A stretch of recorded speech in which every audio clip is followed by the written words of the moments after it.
Depuis 1945, Paris prône un strict contrôle des naissances dans ses anciennes colonies. Il y a un cas emblématique dans ce crime d'État, c'est celui de la Réunion où des milliers d'avortements et de stérilisations forcées ont été pratiqués par des médecins blancs. On en parle avec Françoise Vergès. Bonsoir, merci d'être avec nous. Vous êtes l'auteur donc du livre qui a pour titre Le ventre des femmes, édition Albin Michel. Alors, en juin 1970, il y a un médecin généraliste de la Croix-Rouge qui est appelé au chevet d'une fille. Elle n'a alors que 17 ans, elle est tombée dans le coma. Que se passe-t-il ce jour-là? Il découvre donc qu'elle baigne dans son sang et il découvre que c'est le résultat d'un curetage qui a été mal fait. Ouais. Il appelle la police et une enquête va commencer qui est remise à un jeune juge d'instruction qui venait d'arriver, qui n'avait pas compris peut-être il aurait fallu passer ça sous silence. Et l'enquête commence, qui va confirmer des rumeurs qui avaient été dans les journaux déjà un an et demi auparavant. Des milliers d'avortements étaient pratiqués chaque année sans consentement des femmes et des stérilisations forcées. Et cette enquête va le prouver, va le montrer, et des femmes vont porter plainte. Alors on le rappelle, l'avortement à ce moment-là est interdit en métropole. Pourquoi est-ce que l'État français pratique cela aux Antilles? L'État français, juste après la guerre, quand il est en train de se reconstruire, qui reconfigure, décide que ces anciennes colonies qui vont devenir des départements français avec la loi de 46, on ne va pas les développer. Ils disent que le développement est impossible parce qu'il y a une surpopulation. Et il y a deux solutions, l'émigration et le contrôle de naissance. L'émigration, ça sera le Bumidum, c'est aussi le cas des enfants de la Creuse, c'est-à-dire on trouve des solutions, et le contrôle de naissance, qui vont, alors tout ça est mis en place vraiment dans les années 60, mais dès les années 47, c'est la décision qui est prise. On ne fera rien pour ces pays. Et donc le contrôle de naissance, au moment où c'est interdit, mais vraiment est criminalisé en France, c'est pas que c'est interdit, c'est criminalisé. Des médecins sont poursuivis, des gens sont poursuivis, il y a encore des procès. Il y aura le procès de Bobigny en 72, où une jeune femme qui avait avorté après un viol sera traînée jusqu'au tribunal, inculpée par l'État. Donc on est dans une situation comme ça. Alors que là-bas, il y a non seulement ces avortements, mais il y a une propagande tous les jours à la radio. Il y a une propagande, il y a des grands panneaux, je m'en souviens encore, des grands panneaux sur les routes où on voyait une femme avec des tas d'enfants, des petits-enfants, au moins 8, et c'était écrit assez. Ouais. Donc il y avait, alors qu'en France, on ne pouvait même pas faire de propagande pour la pilule. Donc c'était planifié, c'était planifié. Donc il y a toute une complicité, il y a tout un réseau de complicité. Il n'y a pas seulement 3 médecins qui s'y mettent, ça n'aurait pas été possible de pratiquer tant d'avortements. Il y a tout un réseau de complicité qui vont se mettre en place et qui vont permettre ça. Et la première cause de dégradation de l'environnement, mais si vous ne voulez pas l'entendre, c'est que vous ne cherchez pas les causes et que vous vous intéressez qu'à l'image, c'est le nombre d'habitants dans la planète. Mais vous semblez le Nigeria va donc passer à 400 millions d'habitants. Lagos, sa capitale économique, en a 22 millions. Si on ne pose pas la question de la natalité sur le continent africain, on ne pourra pas protéger les équilibres écologiques de la planète.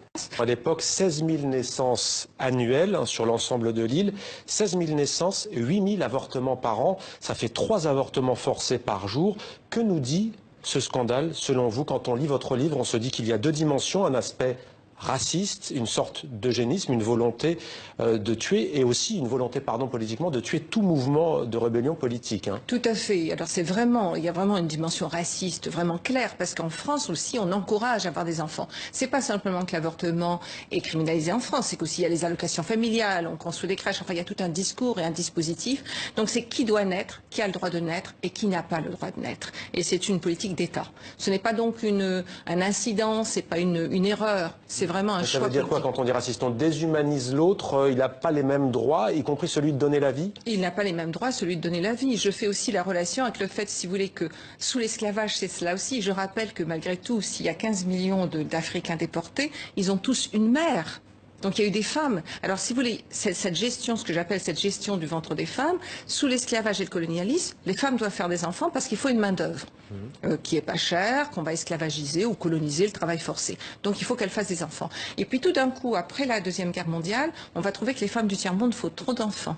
et que c'est elles qui sont la cause du sous-développement des pays du tiers-monde et de leur pauvreté. Qui va vraiment un mépris pour toutes les femmes pauvres et noires et non blanches. Celles-là, elles n'ont pas le droit d'avoir d'enfants, elles ne savent pas les élever, et de toute façon, on doit intervenir. Alors, et il y a des pays qui vont s'opposer à ça, dont l'Argentine et l'Algérie, en disant les causes du sous-développement, c'est le colonialisme, c'est pas le fait que les femmes font trop d'enfants.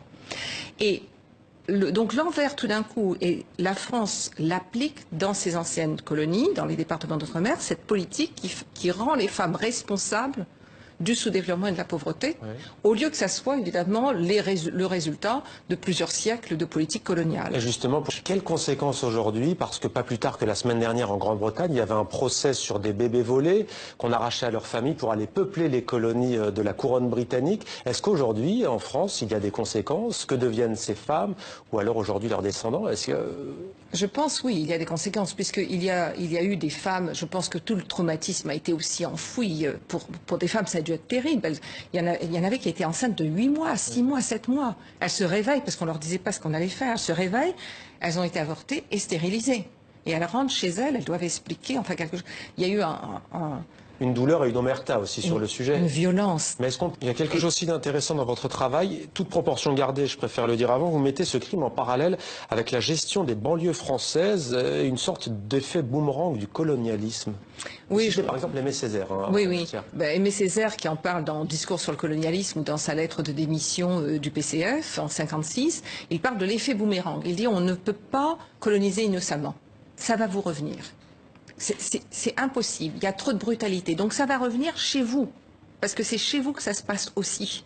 Même si ces gens n'ont pas connu, les Français ne sont pas tous allés aux colonies, ça pénètre, ça contamine la démocratie, ça contamine la République. La République n'est pas innocente de cela. Donc il faut décoloniser, il faut que vous entriez dans un processus de décolonisation. Merci beaucoup Françoise Vergès d'avoir accepté de témoigner sur notre plateau. Je rappelle le titre de votre livre, Le ventre des femmes, c'est aux éditions Albin Michel. Merci.